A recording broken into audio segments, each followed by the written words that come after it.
জীবনের শেষ নিঃশ্বাস পর্যন্ত এই পাপ থেকে বেঁচে থাকব, তবে তাদের সফলতা কেউ ঠেকাইতে পারবে না।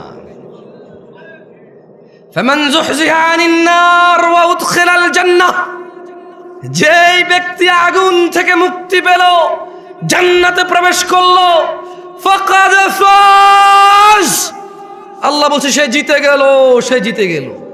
কে জিতছে? কে জিতছে? যে আগুন থেকে বেঁচে গেল, জান্নাতে ঢুকলো, সে জিতছে। কে জিতছে? কে জিতছে? যে 3 গোল দিছে সে। কে জিতছে? বলেন বলেন, মুখস্থ করেন, ঠোঁটের মধ্যে নিয়ে আসেন, দেখেন না মুখের থেকে হৃদয় ঢোকে কিনা। কে জিতছে?